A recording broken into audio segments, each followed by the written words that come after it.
Love that angle.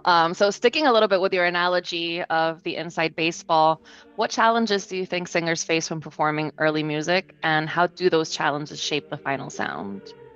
Well, the biggest challenge, and I'll come right out and say it, is the overwhelming majority of voice training in America and Europe comes from the bel canto and post-bel canto tradition. So essentially, every student who goes to school to be a singer is taught how to be a 19th century opera singer. Um, and we'll set aside whether or not that's good or bad. That's not part of the discussion. But what that does do is it negates the fact that singing existed for 1,000 years before the Italians started singing opera in the 19th century. Um, and if we take this singular style of singing, 19th century bel canto singing, which is very beautiful, especially in the context of 19th century bel canto opera, if we take that singular technique and we apply it to all genres in all time periods, well, you might as well just take ketchup and put it on everything, right? Not only put it on your hot dog and your hamburger, put it on your broccoli, put it on your ice cream, put it on your granola bar, put it in your milkshake. Just put ketchup on everything. And of course, when you use that analogy, it sounds kind of ridiculous. Yeah, there's lots of instances where ketchup is the absolute perfect condiment. But there's a billion more instances where ketchup is probably not the condiment you're going to reach for with a particular food grouping. And so early music designed for, especially for the sopranos and altos, it was designed for boys, for prepubescent, unchanged soprano boy voices.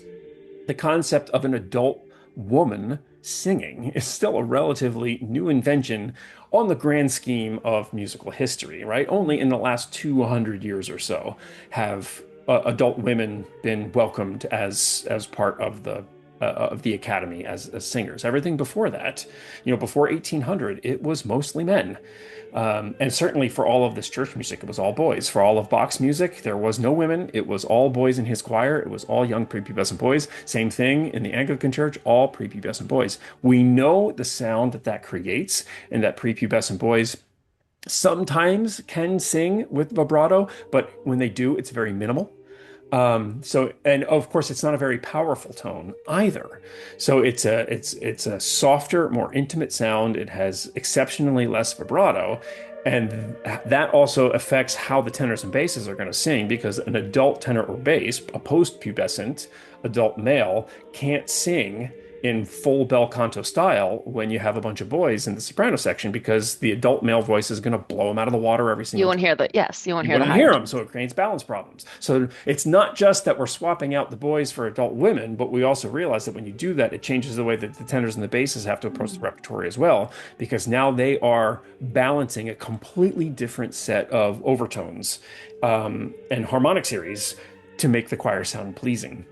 And it's not that we want all of our adult women to sound like 7-year-old boys from the 17th century.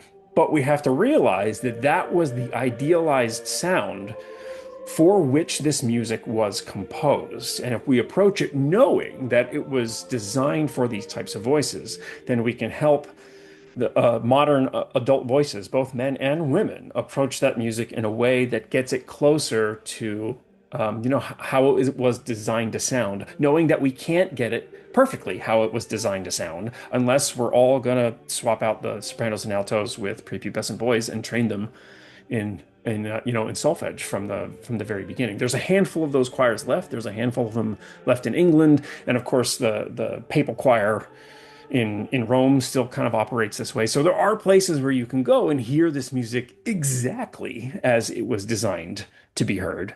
But I think welcoming women into choral music was a good thing, and I'd like to continue it. Well, thank you so much.